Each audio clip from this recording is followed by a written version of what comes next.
Hello and welcome to Ministry Mondays with Meg. I'm Meg. I'm Reverend Meg Biddle, National Coordinator of Ministry Life at ABHMS here in, where are we at? King of Prussia, Pennsylvania.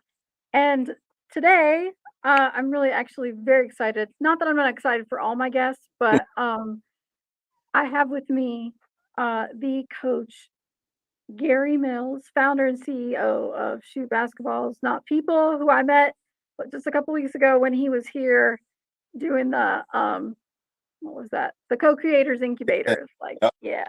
All right, yeah. So first of all, welcome. Thank you for taking time for doing this. And for all you do. But so for those people who don't know you, why don't you introduce yourself, tell everybody a little bit about you, and we'll just kind of go from there. Well, first off, thank you for having me, Meg. I appreciate not only having me on this podcast, but introducing me to your network. Yeah. Coach Garry Mills, founder and CEO of Shoe Basketballs Not People. I'm also a coach at Germantown Friends School here in Philadelphia, which is the number one academic school here in Pennsylvania. Um, yeah, that's just who I am. Yeah. And a lifelong Philly resident, right? Absolutely. Yeah. Um, so so you founded this uh shoot basketballs, not people. How did that happen? How did like you go like this is what my passion, this is what I'm gonna do? To be honest with you, I grew up playing basketball my whole life. And the way this actually started was we had a nonviolence basketball game in my community of Germantown. And at the time, violence was running rampant. So we figured we'd do a basketball game, and I was in charge of that part. And I just came up with the slogan. And it wasn't even supposed to be an organization, to be honest with you. And that was in 2010. And then 3 years went by. 2013 came around. I was still coaching between 2010 and 2013. And then once 13 came around, I'm like, you know what? I really think I should do this for the kids in my neighborhood. And to be honest with you, now the rest is history. We turned it into a program. We've impacted 1,300 kids between Philadelphia, Akron, Ohio, and Columbus. And we're on the verge of some other things. We'll get into the conversation about the documentary and some of the things, and I'll introduce your network to who picked this up and what networks and streaming platforms picked this up as well. Wow. Okay. Because I mean I've lived here, I'm from the Midwest, so like the Midwest, yeah, from a town, grew up in the middle of a cornfield where you don't have like the level of violence. Right. So first of all, like, how did how did we get here? Like, how, the that that the violence is what the violence is. I mean, I think a lot has to do with the environments that these kids are being raised in. It's very impoverished, a lot of drug activity, and then there's no resources. mhm, Our city, and I'm sure there's other major metropolitan cities across the United States of America, but lack of funding. A lot of Black-led, Black nonprofit organizations don't have access to funding or the resources. So we got to kind of make what we can make out of nothing, to make sure that we help one kid go to college or two kids go to college. We like for the first 10 years of Shoot Basketballs Not People, I didn't have any funding. I was working two full-time jobs to keep it sustainable. I didn't get too much support from the city in the very beginning. I just got my first grant from the city this year. But everything that you've seen up to this point with Shoot Basketballs Not People has come out of my pocket. oh my gosh, I had no idea. Yeah. Out Yep. of your pocket. Out of my pocket. Yep. Well, I mean, God bless you for like for caring enough about other people to go, I'm gonna spend my money to do this thing, and with the hope that it makes a difference. So, like, what's your target age? Uh, Like, we focus on ages 8 to 16, boys and girls. okay, Uh, and what we've noticed is like having the girls play with the boys, it got them better. And, even playing with the boys, it helped them to become a little bit softer because now they have like a sister type figure now. So yeah, um, for me as a coach, doing this out of my pocket and doing it from the inner city, we didn't have a whole lot of parental engagement either. So a lot of the times I had to pick the kids up, drop them off, feed them. Like in the documentary, I had to stuff them in like a Yukon truck to take them to practice. And I mean, you name it, I've done it. Taking them on trips to New York City on the school bus, paying for that, like getting tickets to the Sixers games, like because I felt like as a children, they shouldn't be robbed of their innocence and they shouldn't be robbed of, an opportunity to expand past their neighborhoods. And some of the kids never came out of their neighborhood before they, got with Shoe Basketball Is Not People.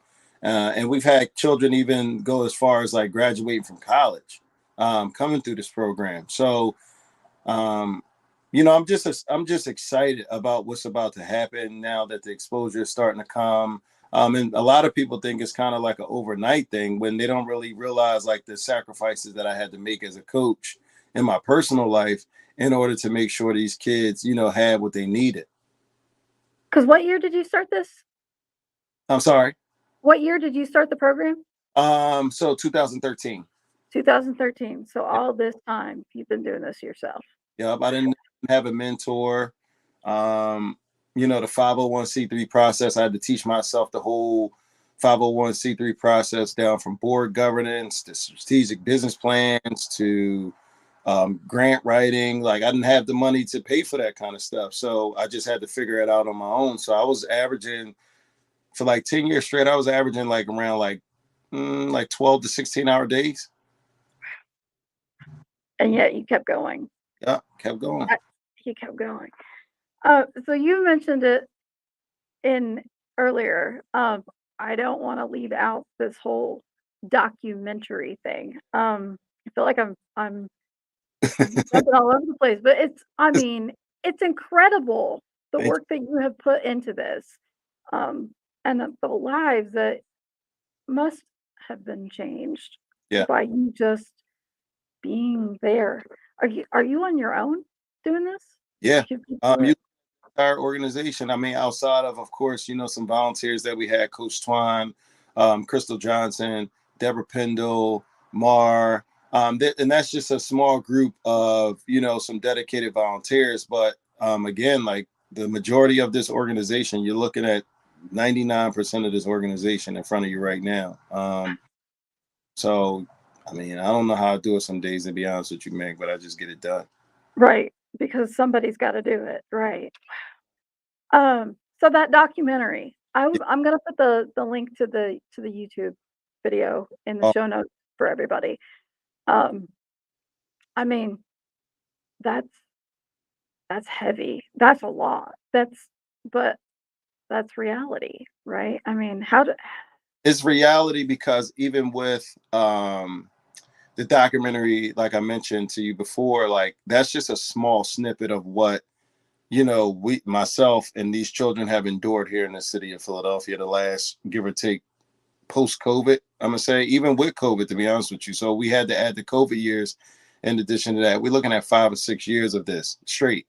So even for me as a coach, like I just started going to therapy again because like I've been around it so much from growing up, and then I moved out of Philadelphia as a child for about 7 to 8 years and came back around the age of like 13 or 14. So from 14 to 40, I've been in the inner city doing this work, you know what I mean? Because I even started as like a junior coach in the PAL Center at 14. So this documentary only gives like a very small piece of, what, Shoe Basketball Is Not People is about. But, Kyra Knox, who's my first cousin, actually, who's a producer and director, Mark Mims, who's a 2-time Grammy Award winner, and Allen Iverson, who's the other executive producer. They seen the vision. But Kyra, came to me and asked me could she tell my story because she felt it was time for me to tell my story because I'm not such a huge camera guy. So I'm behind the scenes, just go do the work type of guy. But for people to like know the story now and for me to be vulnerable to let them into how I feel on an everyday basis. Like, a lot of the times I stay in the house and I try to get a lot of my work done from in the house because of the things that happen in Philadelphia from jealousy or strife or people just feeling like, you're doing better than them. That's what I worry about. So I mean, I just got to navigate a little bit different now. I can't I can't imagine pouring my heart into something day after day after day and just coming home with all of that. I mean, well, I Yep. can't imagine because, I pastored, but still that's a whole different ball game than I mean, And people are dying. it's a lot, because you're consistently like outside of children dealing with the funerals of their friends. I've already been to 13 funerals, and they were all my friends. So it's like going to 13 funerals and then helping parents cope with the fact of either losing a child or the child losing a friend, then talking to the children about it, and then trying to figure out a way to fix it. And then you're going into the political part of it where like it might not be a part of people's political agenda, so they might not want to support it because of the whole gun violence and policies and some of the things that go on. And it's a lot, and sometimes, to be honest with you, like I have a permanent tired look on my face because of so much that I'm unloading now, when I go into therapy, because I was carrying that around for so much. And I felt like if I was going to go to the next level of my calling and my gift, I had to make sure that there was a spiritual aspect or mental component added into it. And I'm super dedicated to that spiritual side of my life now. I'm super dedicated to the mindfulness part of my life with meditation and quieting my mind down, because when you're from the inner city, your mind is racing so much, and you don't really get a chance to really sit down and process. And now that I'm processing, I'm starting to realize like, damn, I never even got a chance to really enjoy too much of my life, since I started this organization in the last 10 years, because I just been on the go so much. Like, give an example. We do this event. We haven't done it since COVID, but we do an event every President's Day in Akron, Ohio. And I would, like, let's say, for instance, I had to be to work on a Saturday. And this happened several times. Let's say Saturday, I got off at 4 o'clock in the afternoon. I drive to Akron, Ohio, maybe get planted for like Sunday to prepare for the camp, which would be on a Monday, President's Day. Do the camp for 8 hours from the hours of 8 to 4. I'll gas up around 5, get something to eat, and I'll shoot right back to Philadelphia and be back in Philly by 12 and be at work the next day on that Tuesday. So those That are some of the things that I've done that was like, people were like, yo, I don't understand how you do it, but I just find it. I just find it. I just I find mean, it. it has to be a calling because anybody who's ever made that drive Yeah, across it's Pennsylvania, it sucks. yeah. And to do that after having spent your whole entire day doing these camps and taking care of kids and then being ready the next day to go back to work. I And mean, and like be present. what, 7 years I've been a father. So 7 out of those last 10 years, now I have a girl. So now it's like Mhm. I've carried into the responsibility of being a father now. So that's a whole, responsibility within itself. So yeah. So you started programs other than Philly now because you mentioned Akron, Yeah. right? So we do the one time event, President's Day in Akron for the last. We've been doing that for like the last 7 years. We haven't done it the last 3 because of COVID, and we wanted to make sure that from a safety standpoint, we were able to go back in and do quality program. Columbus, Ohio, we do something called the All Academic Invitational, which we've had in here in Philadelphia, where we take 80 kids, 20 from each class, freshman, sophomore, junior, and senior, GPA above a 3.0. And then we bring in like junior colleges, Division 3 and Division 2 colleges to come see the kids that might not be highly sought after, but they're still good and they have the grade. So we wanted to demolish the whole stereotype of like dumb athletes. And basically, I'm giving you 80 athletes with a GPA of above a 3.0. And a couple kids actually got signed and went on to the next level to play basketball because of the game. Yeah. See, that's amazing. I mean, right there. That makes it worth it right there. That's so cool. So is financial, is that your biggest need right now? Yeah, I mean, well, like I mentioned before, our first grant was this year. Right. So, I'm pretty much, if I get a grant, let's say, give me an example, I get a grant for 10,000. I'll stretch it 10 different ways and try to find the way to put $1,000 into 10 different things that I could do for my kids instead of just spending the whole, let's say, 10,000 on one thing. I'll try to say, all right, I'll take 1,000 for a trip. I'll take 1,000 to buy them sneakers. I'll take 1,000 to um, get new uniforms for them. I'll take 1,000 to hire a coach or give coaches a stipend. So I try to basically expand it the best way I can, because we're not working with like donor bases and Mhm.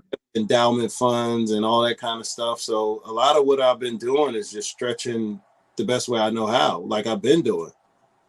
Well, we hope now that we know who you are that we can come in and find ways to help with some of that.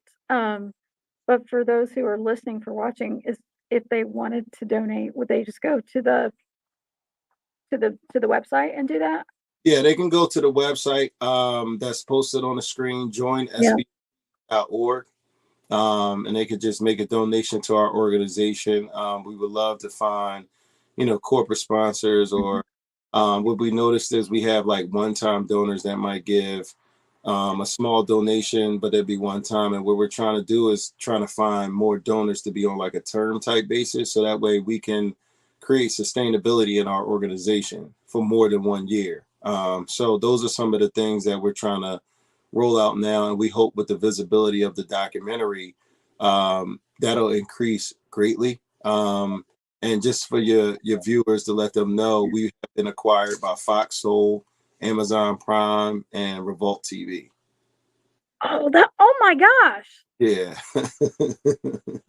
So So early, you're early. oh my gosh, like, you're famous, dude. I mean, that's like That's what everybody keeps telling me, but it's like I don't really get it. Like, how can I say this? The whole word celebrity kind of makes me cringe a little bit. So yeah.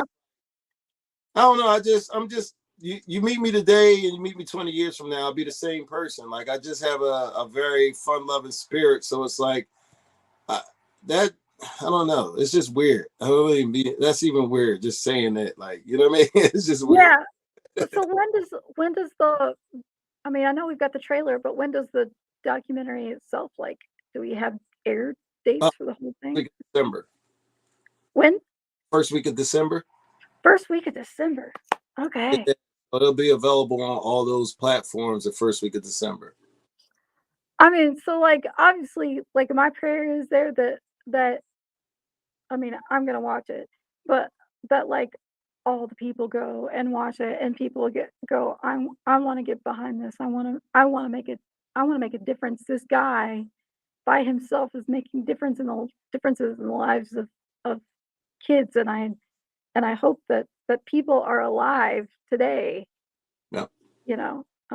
because We of the work want, we do. want to be able to, for some time we've been seeing, based on our, SWOT analysis, and we've been doing a lot of feasibility studies, and we've been noticing that all the inner city deals with the same thing. They deal with the same, every, black led, African American based nonprofit deals with the same exact things. And it's either you're going to be a solution to the problem, or you're going to keep complaining about the problem. And then Right, it's like, now it's more solution based. It's like, okay, how do we develop gymnasiums in these inner cities? And then once the gymnasiums are completed, how do we invest in the neighborhood around it? So that way it keeps not only the neighborhood sustainable, but it keeps our program sustainable. And then that's working with, the likes of, different, I guess, politicians, and seeing kind of how they can like help us to like put these platforms, or make these platforms available for kids and program available for kids. Like, one thing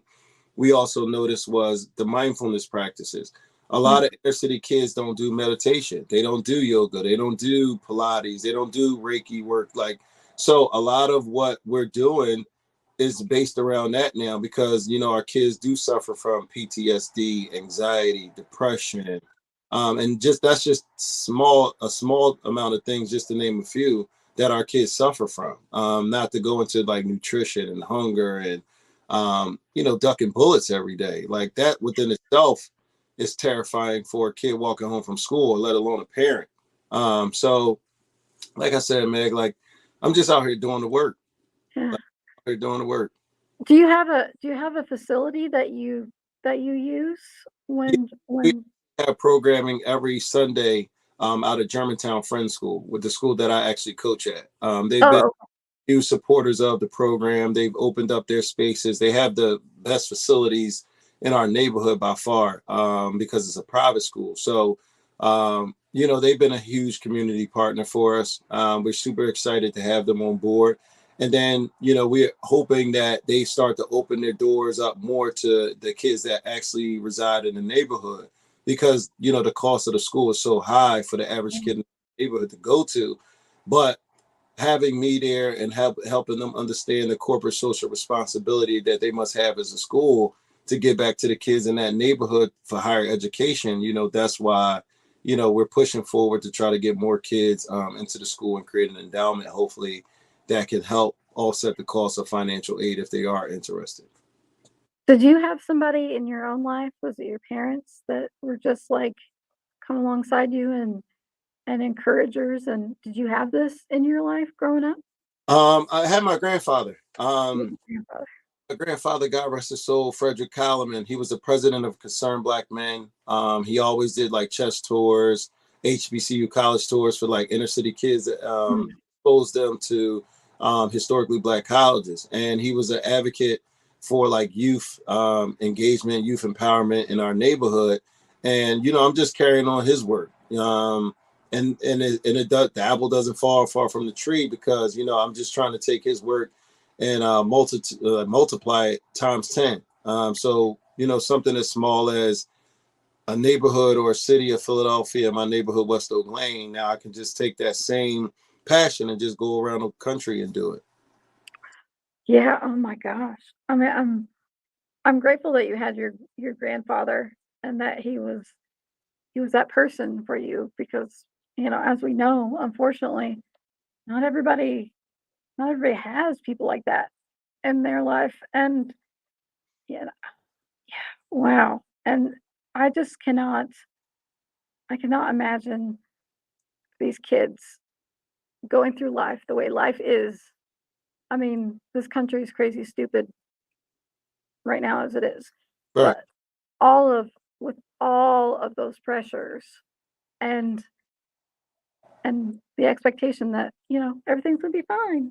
Everything I mean, And to be honest with you, this is why, I'm getting even more like dedicated to, like, I've always been super dead, but now it's like, okay, like I'm looking at the macro plan now. This was more of the micro plan the last, give or take, 10 years. Now macro is like, okay, how do we go we impacted 1,300 with no resources. How do we go impact 13 million or 13,000 or 130,000? Like, how do we take the resources that now are about to become available and do 10 times or 20 times more work? um, I'm sure that with you as in charge that you will find a way and my prayers that through all of this that you find those sponsors that you so desperately need to support these kids and continue making differences in people's lives because like this is the whole point of why I do this podcast is because like if people don't get it like this is ministry like Right. it doesn't have to be in a church and church building, and as a matter of fact, I think very little happens in the church building. It's people like you that are there in the trenches with these kids every day and going, "I get it, because 'cause I've been you." If it wasn't for a lot of the exposure from the documentary, people, I still be kind of like a diamond in the rough or a rose in the concrete that people didn't know about. You know what I mean? And I'm glad that, I'm able to bring awareness to be able to identify organizations that are Black led and that are African American based, to help, people realize like there's a lot of Gary Mills in the country. It's just a matter of they don't have the exposure for you to find them. And that's my job to that's my responsibility as a Black man to find, more African American leaders to stop the gun violence and to like open up more resources to their children and teach them how to go about doing it as well. Because a lot of, people come passion driven and they might not have the executive side of it, so and I'm still learning every single day. I don't have everything figured out, you know what I mean? But I'm learning day by day. And the more I learn, the more I pass down to others. So,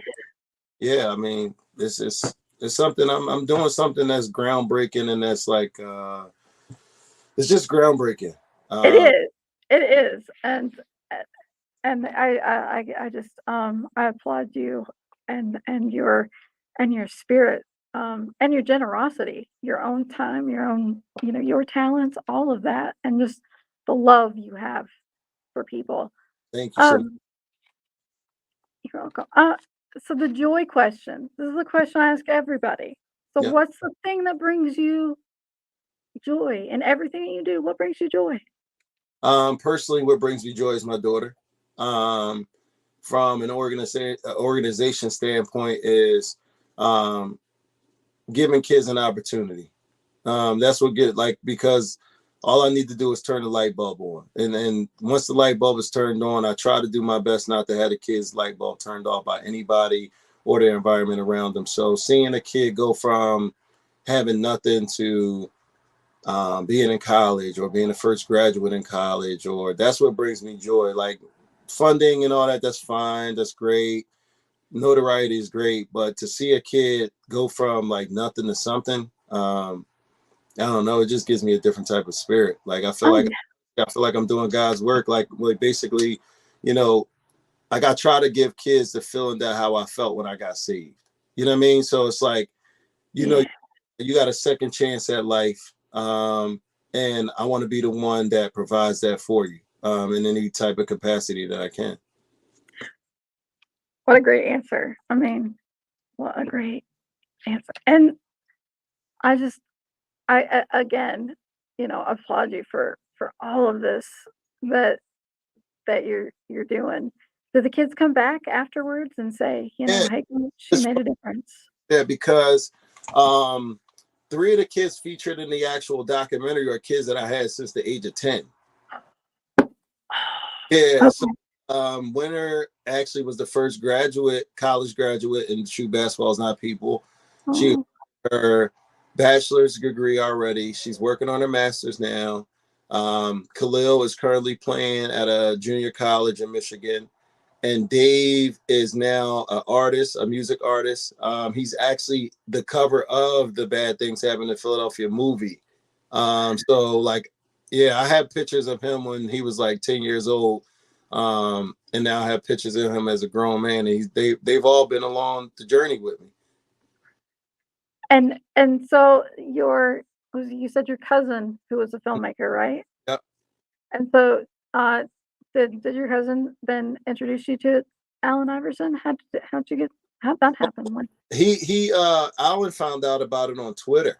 She put a Oh, picture out, and his basically his company or his camp and his company found out about it, and they contacted her about it. And I mean, it was only oh, supposed to be like a short story, and then she was like, oh, I gotta turn this into a feature, and then we kind of pivoted, turned it into a feature.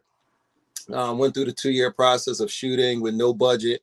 A bunch of our film friends like helped her out, like with the filming part of it.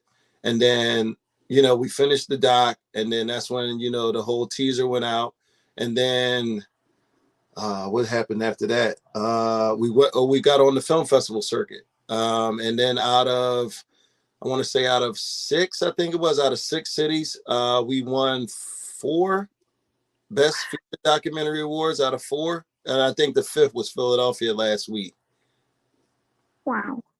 Yeah, and That's that's the that's no, amazing. like everything was like pretty much from the muscle. Like we did everything from the muscle. Like and Mark Mims helped out as an executive producer with some of the finances, but we weren't even remotely close to a budget that a feature film is supposed to have, and we did the best with what we had, and now look at the result. So it's kind Yeah. of this is a testimony to um, resiliency. Is a testimony to, passion. And we wanted to control the narrative all the way through. And that's why we actually selected the name, because people thought like, it was going to be like this bad movie talking about the city. And it's basically a love story created by my cousin back to the city of Philadelphia. Oh, that's beautiful. I mean, really, that's beautiful. I I would love to like come back in 6 months, in a year after this is all and just be like, "So where are we now?" And just to hear, Yeah, man, you got first dibs before everybody, before they start going crazy on me. I always, "Alright, support alright, yeah. people that Yeah, yeah, yeah. that looked out for me and helped with the awareness piece prior to all the the hoopla and the big networks and all that. I love to support those who supported me. So absolutely, I would love to do this again. Yeah, so, like, everybody watching, listening, I'm gonna make sure that in our links, we've got the link to the YouTube so you can see the preview, for the Bad Things in Philadelphia film, and we'll have the, website up there also in the links for you to go so you can go and check out, well, shoot, you guys even have merch on there if you yeah, if you want merch, and donate, support, and watch the film when it comes out, cause I mean, a love story to Philly. It's I mean, is it I'm I'm looking forward to watching it. I'm sure it's challenging and all of those things that a great film should be, but, I just, Can't wait for you guys to see it. Think you're gonna. I think you and your network and your supporters are definitely going to be, touched and moved by it because we put everything we had into it. yeah, We did. We really did. yeah, But tears, long nights, um, therapy sessions, like the whole nine. We had to do it because the severity of this film and the issue that we're tackling, especially with all these mass shootings happening right now, wars that's happening right now. We want to be able to just shed some positive light on everything that's going on right now. So we hope that you guys support it and that you love with the body of work that we put in. I am sure that we will. Uh, anything else people need to know about you? No, we pretty much covered everything, man. I just Covered it all? support and not just my organization. There's other organizations like mine's in their neighborhood, and just bringing awareness to identifying who those organizations and people are. And if I have to be the first to help people realize like there's some beautiful people doing great work in these inner city communities that sometimes get frowned upon because of the violence, and sometimes we get that stereotype of being aggressive, and but there's a lot of outside factors that play into that, what I mean, like Yeah, no resources in private situations, no nutrition, low education. So I just want people to realize the factors that play into violence before just judging the African American community prior to like really understanding like what we go through and what we have to navigate in order to like just to survive, what I mean. yeah. Does the documentary go into that? Yeah. Yeah, yeah. Yeah. Because I think you're exactly right, that's what people need to know. They need to understand that there's more to it than it's not just it's not just guns. There's far more to this issue than I mean, let's talk about living wage, you talk about, um, kids raising themselves because mom and dad are working 2, 3 jobs just Or to try and, for that, and make it. or mom working 2 and 3 jobs just to, sustain her household. Yeah, And that sometimes, moms get bad. Sometimes, Hispanic and black moms and even Caucasian mothers get a bad rap for having to work so much, but there's no fathers around. There's no uncles. There's no Coach Garys around. You know what I mean? So they're yeah, doing it at home. right.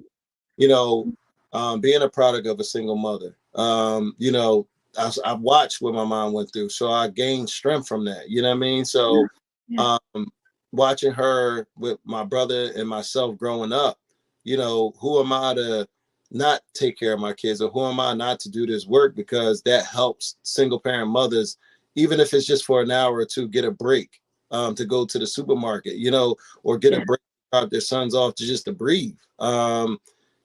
That's why, my role is so important to, single parent moms and also single parent fathers. I don't want to exclude them either. But this is why my gift is so important to the world, because I'm able to, help people. Like, I just want to help. Yeah. Yeah. And and talking to you, at the thing a couple of weeks ago, and then, here today, you can hear your passion, Oh yeah. um, and how much you care, and how much this means to you, and that it's not about money, it's about people, you know. Um, Dedicated to people. If you change yeah. people, you can change environments. Money can only make you more what you are. And the more fundraising that happens, the more donors that come on board, it means it's the more work that I could do somewhere else. Well, I thank you so much for your time, for your ministry, for all that you do, folks. Go and support um, Coach Garry and shoot basketballs, not people, and the film and all of it. Just go out there and support them. And I just I hope that we we can help you, and others will help you connect to the people that you need to meet, and so that you can continue to change lives. Thank you so much. And I look forward to coming back to the co-incubators I have. And actually, sidebar, I connected with a lot of the entrepreneurs already, via Great. email and on the phone. So we're actually in the process of putting some stuff together for them to help them out, to whatever capacity I can. So Awesome. yeah, I had a good time and I can't wait to come back. All right. Wonderful. Well, we'll be glad to have you again. And like I said, I'll put everything in the show notes, and so that people can find you and connect with you and support you. So thank Thank you you so so much. much, Meg, for having me too. Yeah, yeah, my pleasure, my pleasure. And we thank everybody for watching.